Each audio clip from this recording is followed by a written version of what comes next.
Ako'y tumatayo rito, hindi lang may tinig kundi may alaala. Alaala sa bundok, ilog, gubat, at mga kwentong isinilang sa apoy at gabi. Sila'y tinatawag na katutubo, ngunit sila higit pa sa salitang iyon. Sila ang hininga ng kapuluang ito, ang ugat sa ilalim ng lupang ating tinatapakan, ang unang tagapangalaga ng kalikasan bago pa man nagkaroon ng bakod, watawat at banyagang dila.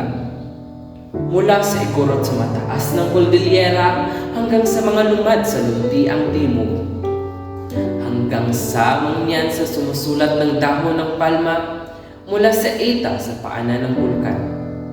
Ang kanilang buhay ay isang tula, matagal nang nilimot ng ingay ng makabagong daigdig. Suot ang kasaysayan sa kanilang mga habi bago pa man ito tinawag na fashion. Ipinagdiriwang nila ulan bilang biyaya, binabasa ang langit na parang banal na aklat, at nagbibigay pugay sa araw hindi lang bilang liwanag kundi buhay. Ang kanilang kultura, hindi dapat ito ikulong sa pahinaan ng aklat aralin, hindi ito sayawan sa tuwing buwan ng wika lamang. Ito ay tubok ng puso, matatag at maliwanag. Sumasabay sa tunog ng kulintang, sa galaw ng tinalak, sa bulong ng mga dahon na kung saan dumaraan espiritu at ninuno. Ngunit ngayon, mabilis ang ikot ng mundo. Ginahasa ang bundok, natuyot ang ilog, nalimot ang wika, ninakaw ang lupa gamit ang papel na hindi naman nila nilagdaan. Ngunit sila'y patuloy na lumalaban sa ubad na paa at tapang ng puso.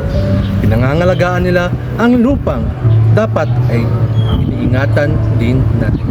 At tayo, dapat nating alahanin na ang pagkawala nila ay pagkawala rin ng ating sarili.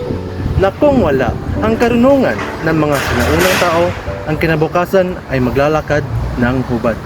Kaya't huwag natin silang ituring na alaala ng kahapon, kundi mga mandirigma ng kasalukuyan. Hindi bilang kwento, kundi mga tagapagsalaysay. Hindi sila, kundi tayo. Ang kanilang pag-iral ay hindi lang mahalaga. Ito ay banal, ito ay buhay, ito ang hibla ng banig ng ating bayan, na pag pinutol, ang buong pagkatao natin ang mawawala. Ngunit paano natin ito pangangalagaan? Sapat ba na alam lamang natin ang kanilang nakaraan? Dapat ay bigyan natin sila ng pagkakataon upang magbigay alam tungkol sa kanilang kultura at kasaysayan. Ito ay panawagan na sana tayo ay kumilos upang hindi ito mawala at matapos. Hindi lamang upang manood kung hindi makisama. Sapagkat ang pagtindig para sa katutubo ay pagtindig para sa katotohanan, para sa ating mga katutubong kababayan. Hubad, malalim at muling umaangat. Huwag nating hayaan na mawala ang kanilang tinig.